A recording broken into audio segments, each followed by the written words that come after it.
Coupe, E-Class sedan, C-Class sedan, and CLE Cabriolet. Going on now through September 3rd. Learn more at mbusa.com/dream. Good morning if you're watching on Peacock, our streaming partner, or listening on our radio affiliates numbering over 400 cities around America.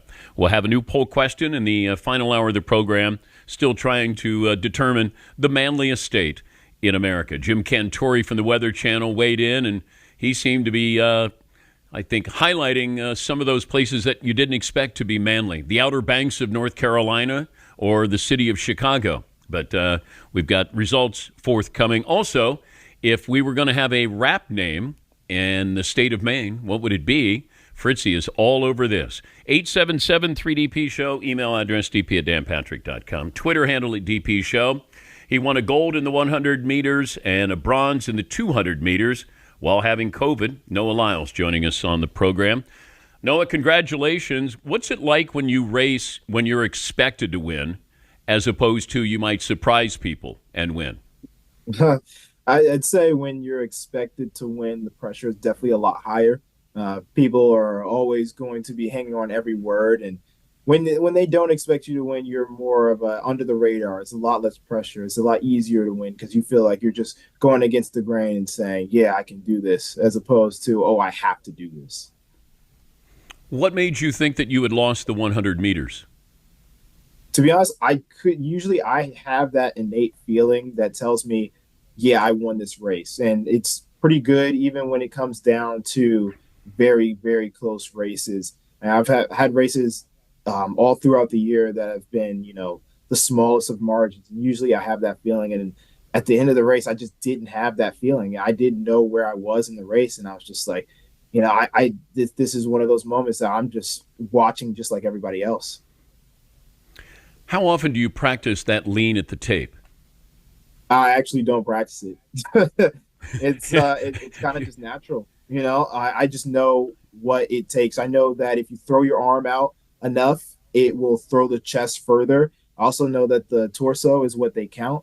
And then, just knowing those few facts, it's all about timing. It's all about when you decide to lean. A lot of people will lean too early, and some people won't lean early enough. So just kind of getting down the timing, you just kind of learn it. It's kind of an innate feeling you had.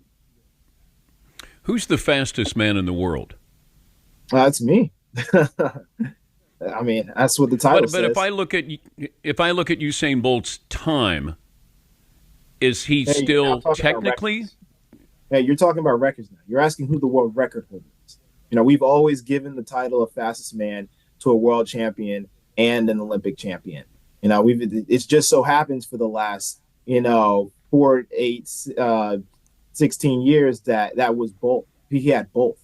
Usually, you don't always have the person that has the world record and the title at the same time. But we, in the sport of track and field, have always given it to the title of who has the Olympic 100-meter men's gold medal and who has the world championship 100-meter men gold medal. How long do you think it'll take for somebody to surpass Bolt's time in the 100 meters? I'm trying to get it done as soon as possible. Unfortunately, I don't have a crystal ball, so I can't tell you an exact date. But, I mean, as athletes, we're always looking to improve ourselves, and we're always looking for greater challenges. And I think everybody sees the world record as, one, as incredible, and two, as I want that to be me. When did you know you were fast? I mean, I've kind of always known I was fast. Both of my parents were runners. They both ran for collegiately for Seton Hall, and my dad even went professional with Adidas. And, there's just that, I'm faster than everybody on the playground feeling that you have, and it just never went away. So throughout the years, it just continued to grow more and more. And then eventually I got to a point where I was like, you know what? I think I could be the greatest at this. I think if I really settle down and work on everything I possibly could, I could be the best. What's that feeling like to run fast?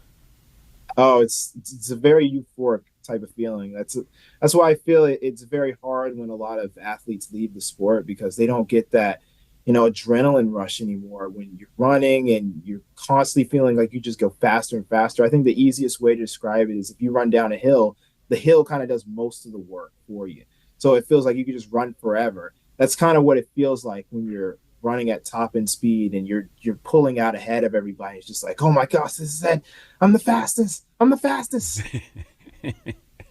What's the strangest thing you've thought about while you've been running, while it didn't in a race? Can your mind wander at all? It can. It can definitely wander. I've had races where, me and my brother are both professional runners, and coming through high school, I think there was this time where we were running, and he was winning at a certain point in the race, and I yelled out, "Oh, you want to play?" And I just took off on him. Yeah, that was pretty random of a thing to say in the middle of the race. We're talking to Noah Lyles, 100-meter gold medalist in Paris. Is there a depression set in after the Olympics with this is so big and now it's over, and then you got to wait 4 more years for another Olympics? No, that's definitely a thing. I can't remember the exact word for it, but almost like the Olympic syndrome. Coming from such a high, it's very hard sometimes for athletes to come down off of that because you've worked for 4 years and maybe more, and because of that, you don't know where to go once you've got up to the top. Because most people can only imagine getting to the top. They don't think of what's on the other side. I think me knowing what I want to do with the gold medal, with the title, has helped me in a sense. Also knowing who I am as a person. Knowing that if I got the medal or didn't, I'm still going to be the same, though. I'm still going to go out and attempt to run as fast as I can. I'm still going to try and be a creator, an inventor, a lover of the sport, but know that I'm the same guy who's going to get on with my friends and play video games and take out the trash. That's still me. All those are just a form of me. And knowing that helps me to say, hey, I'm perfectly fine going back home and nobody knowing who I am. And then at the same time, walking outside and everybody knowing. Anybody try to steer you to play football? Oh, tons of times. Throughout high school, they were just like, oh, yeah, we'll get you on a wide receiver. We'll just put you on a go route. Nobody will touch you. But my mom was very strict on not having us, do football. She was very concerned about injuries, concussions, all that stuff, and rightfully so. But personally, I'm not that big into physical contact sports. I think probably basketball is the closest physical contact sport I'll get to. But my brother, I tell you, he was born to be a wide receiver. But he's not. He's a professional track athlete. He is. We went a different route. That's just how it is in life. We have a plan for you versus Tyreek Hill. How about plan? Okay. Both? Yeah. How about you both wear football uniforms? Sounds a little too gimmicky for me. I mean, he's the one who challenged me. Okay, yeah, but we have to make it. This is for TV, Noah. I'm going to produce this, so maybe that, or you both hold a football and race, or how about? Because see, 60 meters. I know why he wants to do 50 yards. Because even if he loses, he's going to lose. It'll be close, but 100 meters. There's no interest in that. But you have everything to lose. But you would still do this with Tyreek Hill?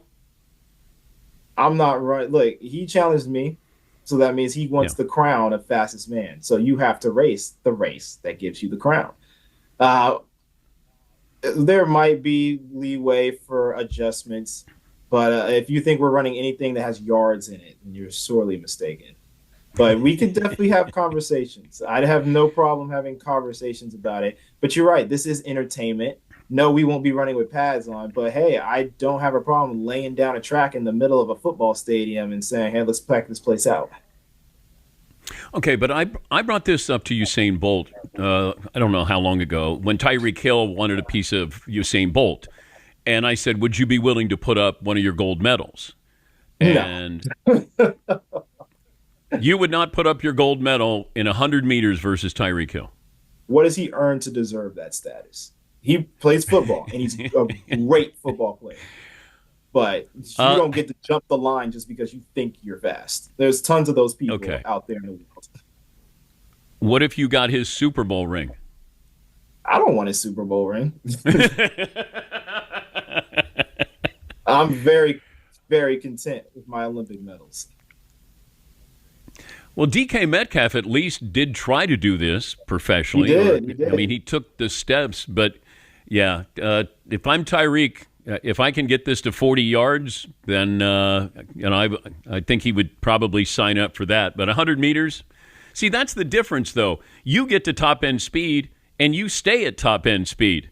Most people get to top end speed, and then all of a sudden, it doesn't last long. That feels like that's the difference between being football fast and being track fast. It is, but even in track, we get to top end speed faster than the football players. They just don't know it. Is your slow start, though? Explain your slow start, or what is perceived. Is it calculated that your start is slower? Because you were, I think, in last place after, 50 or 60 meters at the Olympics? Yeah, I'd say it's a perception. Compared to the field that I'm racing against, yes, it looks slow. Compared to the world, it's at the top of the list. I mean, you're not going to find a faster starter out there if you're just picking people off the street, or even anybody who's probably at a collegiate level, or so on and so forth. But yeah, it's perceived slow because I'm going up against the fastest men on the planet.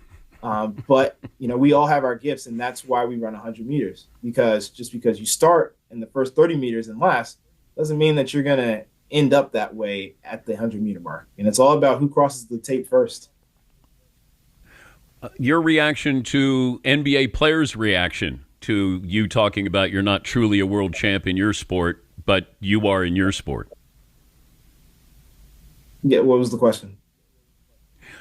What is your reaction to what their reaction was to what you had to say? Kevin Durant and Anthony Edwards, there were, some guys who took some shots at you. To be honest, I think everybody missed the point, which happens when you just have 15-second clips. I mean, can you tell me what the question was asked that proposed that answer? I'm not sure, but you were talking about, hey, how can you be – you're a world champ because you're going against the world, whereas the NBA's not going against the entire world or Major League Baseball. That wasn't what the actual question that was proposed to me was about. That was a very 15-second clip of what the whole answer was. That question that was asked to me was, what is it like going back to the U.S. and not being recognized for your accomplishments like a lot of the other sports and countries that they have in other places? And I said, it hurts because the U.S. has such a wide array of sports and great athletes. And unfortunately, we give the title of world champion to other sports. And that hurts me because I feel that we have world champions, and the ones that they're giving it to are national champions. And basketball was an example. There are other sports that do it as well. And it just hurts that because you do have world champions like me, and, there are, there's even a world championship basketball team that goes out, that's not a part of the Olympics.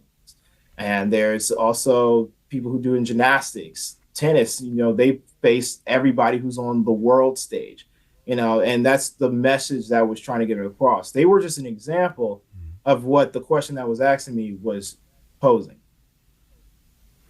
That's fair. Where's the gold medal? It's right over there. You want to see it? Yeah, go. Yeah. Yeah. Can you give me the gold medal, please? Yeah, go get it. Yeah, it's kind of cool. It got a piece of Paris in it.